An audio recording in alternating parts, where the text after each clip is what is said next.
Lecture du livre de la Genèse. Les frères de Joseph l'aperçurent de loin, et avant qu'il arrive près d'eux, ils complotèrent de le faire mourir. Ils se dirent l'un à l'autre, « Voici l'expert en songes qui arrive, c'est le moment, allons-y, tuons-le et jetons-le dans une de ces citernes. Nous dirons qu'une bête féroce l'a dévoré, et on verra ce que voulaient dire ces songes. » Alors Judas dit à ses frères, « Quel profit aurions-nous à tuer notre frère et à dissimuler sa mort? Vendons-le plutôt aux Ismaélites, et ne portons pas la main sur lui, car il est notre frère, notre propre chair. » Ses frères l'écoutèrent. Des marchands madianites qui passaient par là retirèrent Joseph de la citerne, ils le vendirent pour 5 pièces d'argent, pour 20 pièces d'argent aux Ismaélites, et ceux-ci l'emmenèrent en Égypte.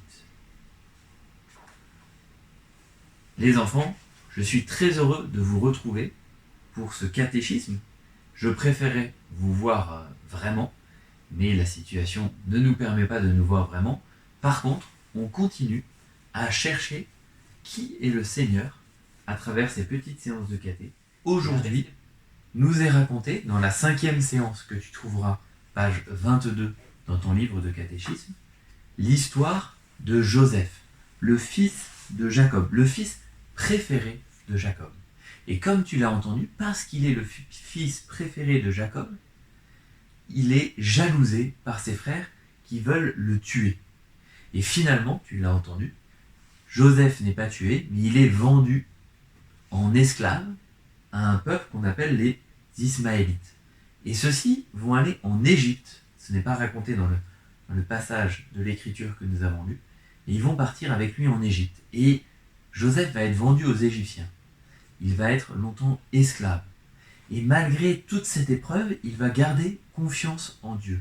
Confiance dans le fait que Dieu reste avec lui, reste proche de lui. Et alors, un jour, il va être appelé à la cour du Pharaon pour interpréter un des songes de Pharaon. Et comme il réussit, grâce à Dieu, à interpréter bien le songe de Pharaon, il devient comme le premier ministre de Pharaon. Et c'est là que toute l'histoire se retourne, c'est que, alors qu'il est premier ministre de Pharaon, il y a une grande famine qui s'étend sur tout le pays. Et cette grande famine fait que tous les peuples autour de l'Égypte viennent en Égypte pour demander du blé pour pouvoir faire du pain et manger. Et là, les 10 frères de Joseph vont venir en Égypte pour lui demander du pain.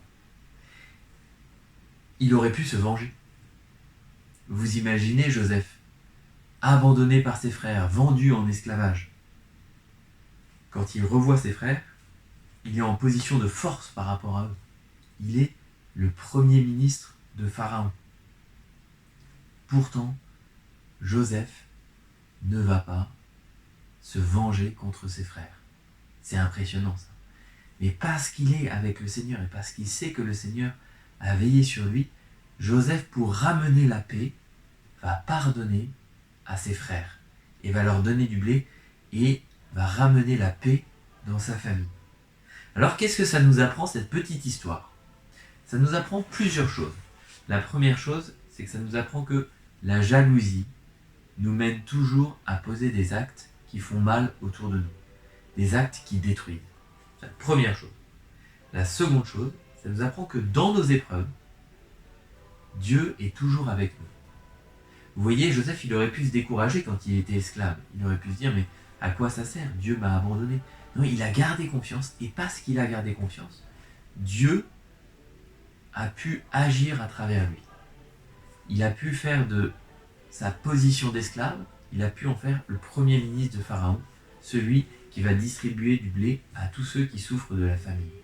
C'est la deuxième chose qu'on peut retenir, c'est que Dieu est toujours avec nous dans nos épreuves et que de nos épreuves, il peut tirer quelque chose de bon, de plus grand encore. Dieu est plus fort que le mal qui nous atteint. Et enfin, la troisième chose que nous pouvons retenir, c'est que il n'y a que le pardon qui ramène la paix. Quand il y a des disputes, quand il y a des conflits, quand parfois on a été blessé par des personnes, il n'y a que le pardon qui peut ramener la paix entre nous et aussi à l'intérieur de notre cœur. Alors maintenant, les enfants, je vous propose que vous lisiez vous-même la séance. Vous verrez, il y a des activités qui ont lieu par la suite et vous pouvez les faire vous-même. Donc ça, c'est aux pages 22, 23 et 24, 25. Et moi, je vous pose trois questions dont vous avez les réponses dans la séance et dans ce que je vous ai dit. Et vous allez pouvoir contacter vos catéchistes pour donner les réponses, celles que vous pensez être bonnes. Première question. De qui Joseph est-il le fils? Vous avez trois possibilités. Abraham, Isaac ou Jacob. Abraham, Isaac ou Jacob. Deuxième question. Que provoque la jalousie chez les frères de Joseph? Qu'est-ce que ça provoque dans leur cœur? Qu'est-ce qu'ils vont faire, les frères de Joseph, à cause de la jalousie? Deuxième question. Troisième question. Et là, c'est une réponse oui ou non. Dieu peut-il faire sortir le bien du mal? Quand il y a quelque chose de mal qui arrive, est-ce que Dieu peut faire que ce mal soit dépassé par un bien plus grand? Et si tu arrives à expliquer, c'est encore mieux. Et en fait, vous avez 4 questions, pas 3. Quatrième question. Que fait Joseph lorsqu'il rencontre ses 10 frères au moment de la famine?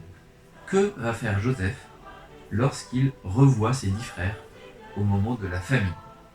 Voilà, je vous souhaite, les enfants, une bonne semaine. Je prie bien pour vous. Je vous demande aussi de bien prier pour moi. Et je vous dis à la semaine prochaine. Au revoir.